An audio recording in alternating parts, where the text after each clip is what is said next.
Good morning, Mark Soderberg with ADM Investor Services with your morning ag market outlook for Friday, May the 2nd. Happy Friday to all.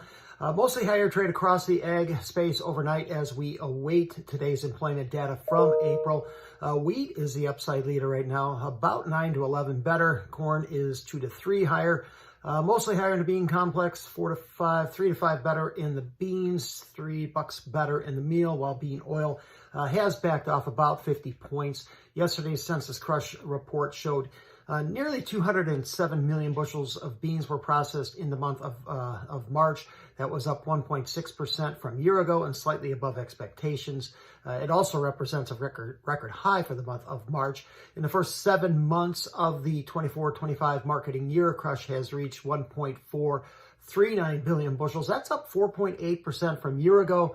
The recently revised USDA forecast is up 5.8%. So I would not expect the USDA to change their forecast again in the May WASI report.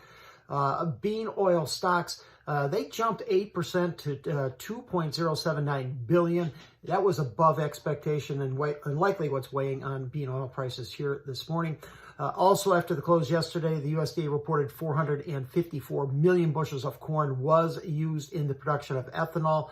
In March, that was down 4% from a year ago and below expectations. In the first 7 months of the marketing year, 3.21 billion bushels have been used. That's up less than 1% from a year ago, and that's in line with the current USDA forecast. So here too, I look for no change. USDA keeping that forecast at 5.5 billion bushels. CFTC will be out this afternoon with their Commitment of Traders report. I think the most significant change likely be in the corn as money managers pared back that position. We've got it down about 20,000 contracts, back under 100,000 on that long position. We continue to see heavy rains across the southern plains states. In the past 24 hours, some localized flooding in areas in central Oklahoma and northern Texas. Precipitation over the next week will continue to favor the southern plains, stretch east across the Gulf Coast, Delta region up through the much of the eastern Corn Belt as well. Much lighter totals near the Great Lakes region and nearly dry across northwestern Corn Belt and the northern plains. So far, plantings have not been impacted by spring rains. The soybean seedings off to a record pace, while both corn and spring wheat are running above their historical averages. And drought readings across much of the nation's midsection also have been slipping pretty quickly here. The exception to this would be across the northern plains. We did see a drop this past week, but still running a little bit deeper drought readings in much of the rest of the Midwest. Inside trade for July corn overnight, building support here near 470. Export demand remains strong for now. However, seeing growing competition from what appears to be a bigger crop likely from Brazil.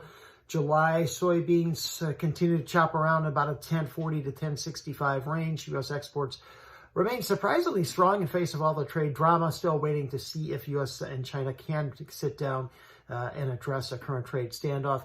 And I got to think a lot of the strength here in the wheat is technically motivated as funds lighten up on their short position. I think perhaps too much rain here across key winter wheat growing areas could fuel some quality concerns as the crop is heading. Also, some drier than desired conditions in the Black Sea region and east central parts of China may be impacting wheat trade as well. Thank you for listening, everyone. I hope you have a great Friday and a great weekend.